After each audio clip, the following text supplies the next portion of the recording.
Hello, my name is Jose Razo, and I'm currently the recipient of the Teacher of the Year at Springwoods High School. And in this video, I would like to go ahead and address which lesson best describes me as a teacher, and which lesson unit.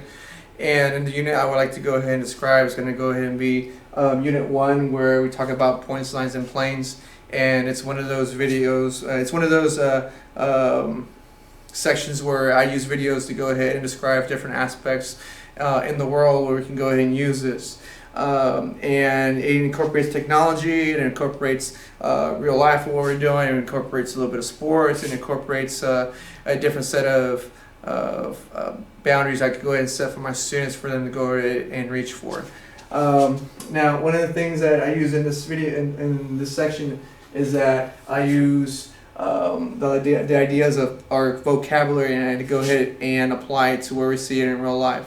So whether it's a 2-minute video on YouTube and it describes the Google and how it functions in terms of points, lines, and planes, and where you see it as it goes. So whether it's your point on Google Maps, because we use it relevant to what in our world today, and especially when you're driving looking for a brand new place, or even when you're doing a road trip. So I use this video to go ahead and get my students captivated so they know how Google Maps works with the way that it's connected in our daily lives.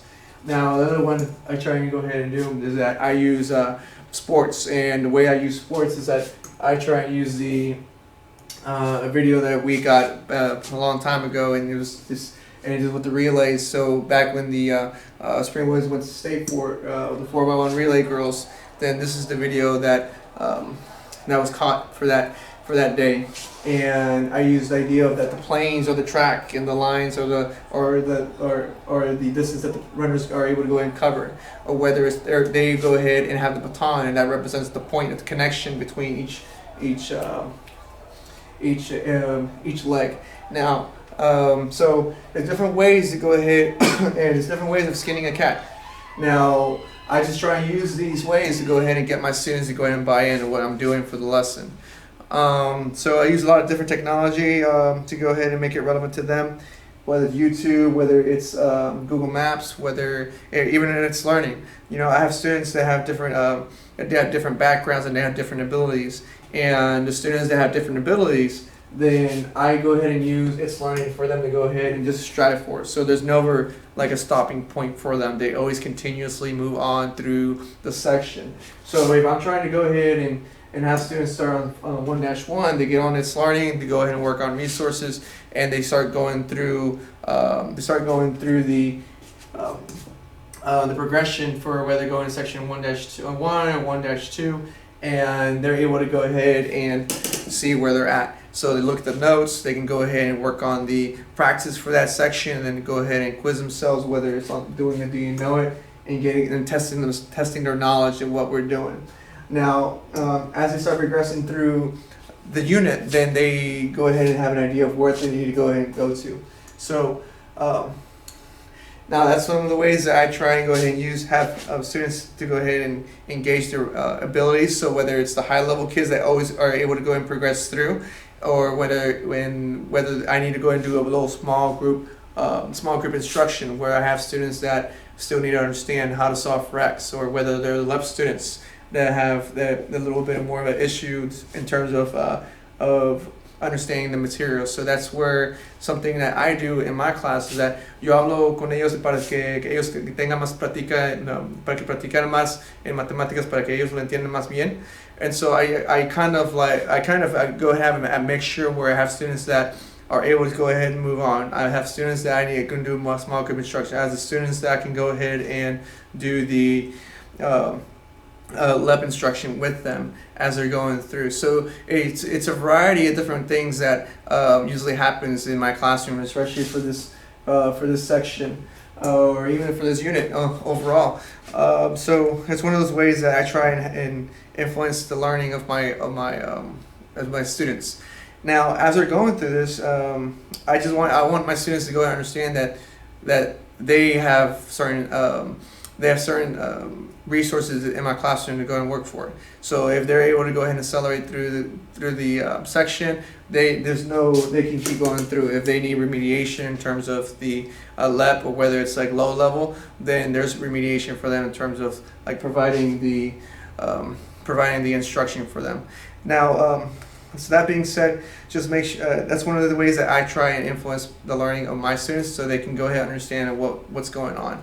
Now, that being said, one of the things that I believe that best reflects the beliefs in my teaching demonstrated in this lesson is that you have to go ahead and be able to adapt to what you see. So, and adapt to the type of classroom that you have within the four walls, and whether it's a high level, low level dynamic, whether it's a LEP or non-LEP situation, you got, or even understand, or getting them to go ahead and buy into what we're doing in our classroom is one of those things that we have to go ahead and work with.